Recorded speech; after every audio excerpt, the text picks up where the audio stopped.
Hello বন্ধুরা, কেমন আছো সবাই? ইতি তোমার ইন্দিরা আরও একটি ভ্লগে সবাইকে অনেক অনেক শুভেচ্ছা জানাই। আশা করি সবাই খুব ভালো আছো, আমিও ভালোই আছি। আজকে নিশ্চয়ই বুঝতে পারছো বারটা বৃহস্পতিবার। তো এখনও গণেশ পুজো আমাদের কমপ্লিট হয়নি, মানে আমাদের বলতে ঘরে তো 1.5 দিন তোমরা জানোই গণেশকে তুলে দিয়েছি আটনে, আর চারিদিকে এখনও কিন্তু গণেশ পুজো চলছে।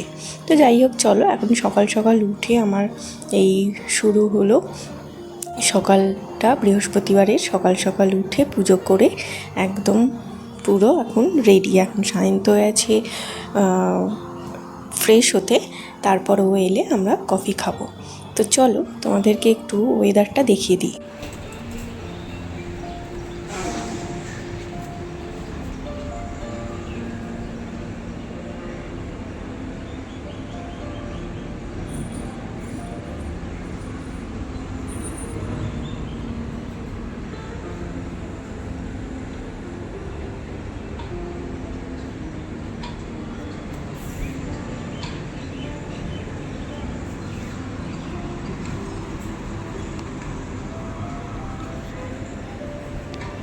কি সুন্দর পাখি ডাকছে, বুঝতে পেরেছো? একদম সকালের এই ওয়েদারটা কত সুন্দর লাগে। তো সায়ন্ত বলে, তুমি খালি ভিডিও স্টার্টেই এই জায়গাটার ভিডিও দাও কেন? আমি বলি, এটাই তো ভালো লাগার একটা জায়গা, সুন্দর শান্তির জায়গা, আমার তো খুবই ভালো লাগে। আর ভ্লগের শুরুটা যদি এরকম ভালো না হয় তাহলে কি আর? জানলার সামনে একদম শান্তির জায়গা এই জায়গাটা। তো ওই জন্যে আমি এটা দিয়েই আমার প্রথম ব্লগটা শুরু করি। তোমাদের কেমন লাগে সেটা আমাকে কিন্তু অবশ্যই জানাও। তো যাই হোক, চলো এখন দেখছো বেরিয়ে পড়েছি আমি আর সায়ন্ত। বেরিয়ে আসলে আমাদের কাজ হচ্ছে বাজার করা। আজকে সকাল সকাল আমরা বেরিয়ে পড়েছি বাজার করতে। টিফিন করে একদম খুব তাড়াতাড়ি বেরিয়ে পড়েছি। বৃহস্পতিবার, অসুবিধা নেই, আমরা নর্মালি বুধবার করে বাজার আসি। তো এবারে আর বুধবারে বিজয় পার্ক আসা হয়নি। তো ভাবলাম আজকে সন্ধেবেলায় যেহেতু আমি আর সায়ন্তর একটা কাজের জন্য বেরোবো, ওই জন্য সায়ন্ত বলল যে চলো সকালেই বাজারটা সেরে আসি। আমি বললাম ঠিক আছে, ভালো কথা। তো সকাল সকাল বাজারটা, আমার যেহেতু পুজো হয়ে গেছে আর তো সেরকম আমার ঘরের কাজকর্ম কিছুই থাকে না, সবটা যা কিছু রান্না বান্না করা সবই মামুনিই করে। তো ওই জন্য টিফিন খেয়ে একদম বেরিয়ে পড়লাম সবজি বাজার করতে। তো এখন দেখছো অটোতে চেপে পড়েছি, অলরেডি চলেও এসেছি তোমাদের সাথে কথা বলতে বলতে। ওয়েদারটা ভালোই আছে, একটু রোদ আছে তো ঠিকই আছে। বোম্বের ওয়েদার নর্মালি খুব গরম, বেলার দিকটা খুব গরম করে, কিন্তু সারা বছর কিন্তু ভোরবেলায় একটু গায়ে ঢাকা নিতেই হয়। তো ভালোই, খারাপ না।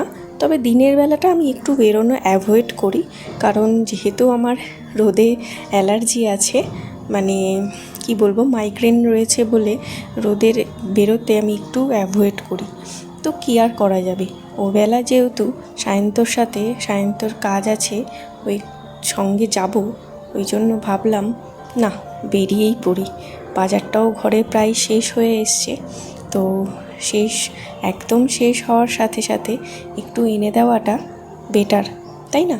তো চলো, আমি আর সায়ন্ত দেখতেই পাচ্ছ একদম সোজা অটো নিয়ে চলে এসেছি যেখান থেকে আমরা যে ভ্যান থেকে বাজার তুলি সেই ভ্যানের কাছে।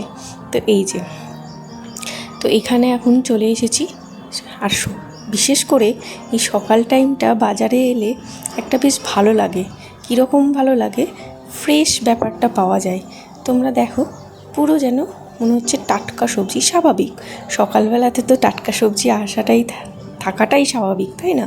কেননা আসে সকালেই সব কিছু, আর পাইও ফ্রেশ। তো রোদটার জন্য আসতে পারি না, নাহলে আমি সায়ন্তকে যতবার বলি ততবারই এটাই বলি যে সকাল টাইমটা এলে কিন্তু ভালোই লাগে। আকাশটা দেখো, মনে হচ্ছে যেন একদম সেই হালকা হালকা মেঘ ছুঁয়ে আছে, আর সাথে পরিষ্কার আকাশ।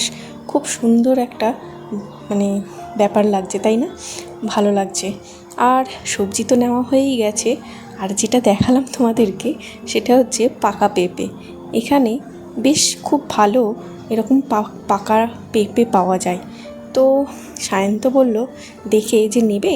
আমি বললাম দেখো, যদি তোমার মনে হয় খেতে ইচ্ছে হয় নিতে পারো, আমি খেতে ভালোই বাসি। কেননা সায়ন্ত আমাকে জিজ্ঞাসা করার একটা কারণ আছে, কারণ পেঁপে আমি খাই না, আর সেটা হচ্ছে কাঁচা পেঁপে। কাঁচা পেঁপে যদি রান্না করা হয় সেটা আমি একদম খেতে চাই না, এটা আমি ছোট থেকেই। তো ওই জন্য সায়ন্ত, যেহেতু ওর হয়তো মনে হয়েছে খেতে ইচ্ছে হয়েছে, ওই জন্য আমাকে একবার জিজ্ঞাসা করলো। আমি বললাম আমি কিন্তু পাকা পেঁপেটা খাই। অদ্ভুত ব্যাপার তাই না, পেঁপে খাই না অথচ পাকা খাই, কাঁচাটা খাই না। যাই হোক সেসব কথা। তো চলো এখন পেঁপে নেওয়া হয়ে গেছে, এরপর চলে এলাম আলু পেঁয়াজের জায়গায়। তো এখান থেকে কিছু আলু পেঁয়াজ সায়ন্ত তুলে নেবে। তো চলো এখন আমি একটু সাইডে দাঁড়াই। দেখো কি সুন্দর পায়রাগুলো একদম এক জায়গায় হয়ে দানা খাচ্ছে, মানে সেই শস্য দানা দেয় না, সেই শস্য দানাগুলো। অনেকে চাল, শস্য দানা এসব অনেক রকম দেয়।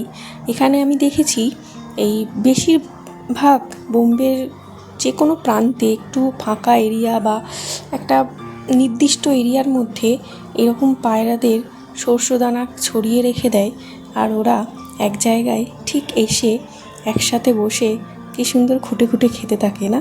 কত সুন্দর দেখো, এত ভালো লাগছে।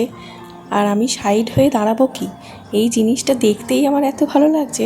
রোদ হলেও এখানে দাঁড়িয়েই জিনিসটা দেখছি, বেশ ভালো লাগছে।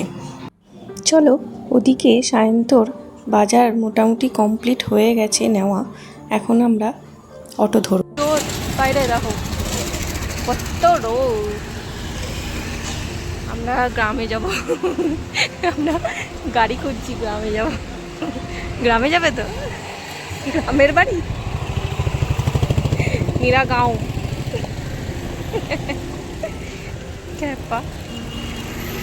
তোমরা আবার সত্যি করে ভেবে বসো না যে আমরা গ্রামেই থাকি, আসলে জায়গাটার নাম বিরাগাঁও। ওই জন্য আর একটা অটো কিছুতেই আসতে চায় না বিজয় পার্কের থেকে। যখনই বাজার করতে চাই সব অটো মুখ ঘুরিয়ে চলে যায়। অনেকক্ষণ দাঁড়িয়ে থাকার পর একটা অটো কপালে জোটে। তো ওই জন্য সায়ন্তকে আমি মাঝে মাঝে এইভাবে বলি যে আমরা গ্রামে থাকি, ওই জন্য অটোগুলো যেতে চায় না। তো জানোই তো তোমরা এখানে নিরিবিলি এরিয়া, একটু উঁচুতে উঠতে হয় হয়তো ওই কারণে।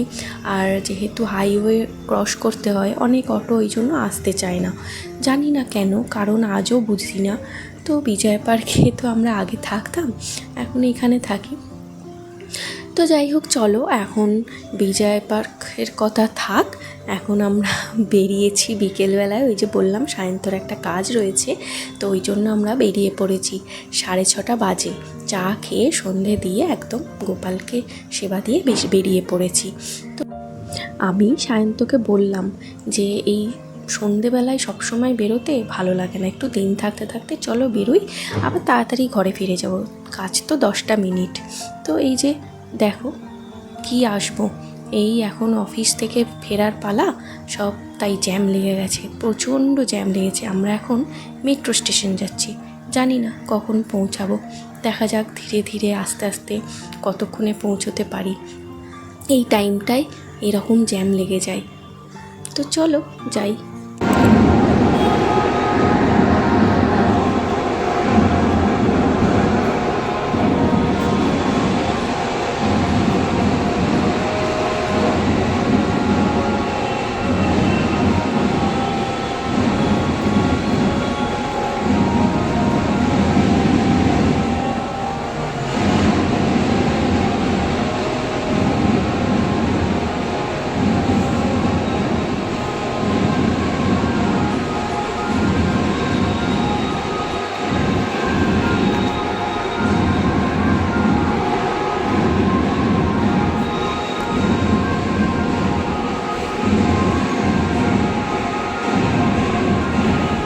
আসলে মেট্রো স্টেশনের আশেপাশে প্রচুর সোসাইটি, ওই জন্য ব্যান্ড পার্টির আওয়াজ কি ভালো লাগছিল, মনে হচ্ছিল পুজোর মরশুম। আর সত্যি তো পুজোর মরশুম, এখন তো গণপতি চলছে, তো ওই জন্য আনন্দ মরশুমও চলছে। তো পুজোর মরশুম চলছে। যাই হোক, এখন তো আমরা নেমে গেছি দেখলে, তারপরে কাজও কমপ্লিট। ওই যে বললাম 7 থেকে 10 মিনিটের কাজ ছিল। আর এখন আমরা অটোতে চেপে পড়েছি, আবার চলে যাচ্ছি মেট্রো স্টেশন। এটা কি সুন্দর বলো তো, এটা কি মন্দির? এটা জৈন মন্দির। তো বিভিন্ন জায়গায় এরকম একটা জৈন মন্দির থাকে, বেশ ভালো লাগে দেখতে বাইরে থেকে। তো যাই হোক, চলো। এখন চারিদিকে এত আলো, এত প্যান্ডেল, আমি দেখবো বলেও দেখতে পারছি না, সব ঢেকে রেখে দিয়েছে। ওই জন্য ভিডিও অন করছি, ক্যামেরা অন করছি, ভিডিও করব, বাট পাচ্ছি না। কি করব, কপালে নেই। গণপতি চলছে, গণপতি আছে ভেতরে প্যান্ডেলে, বাট আমি দেখতে পেলাম না, দর্শন পেলাম না। কি আর করার। যাই হোক, চলো। এখন মেট্রো স্টেশন পৌঁছে গেছি, অলরেডি নেমেও পড়েছি। আর নেমেছি আমরা আনন্দনগরের একটু আগে, মানে দহিসারের আগে স্টপেজে নেমেছি। বিকজ আমাদের আনন্দনগর স্টেশনটায় মেট্রো স্টেশনে নামলে একদম অটো যেতে চায় না, খুব অসুবিধা। ওই যে বলি না, অটো কিছুতেই ওই সাইডে যেতে চায় না। অথচ দেখো, আগের স্টপেজটাই নেমেছি, সেখান থেকে আমরা পেয়ে গেছি একদম সুন্দর। অনেক অটো আসতে চাইছিল না, বাট পেয়ে গেছি কপালক্রমে। চলো এখন বাড়ি ফেরা যাক।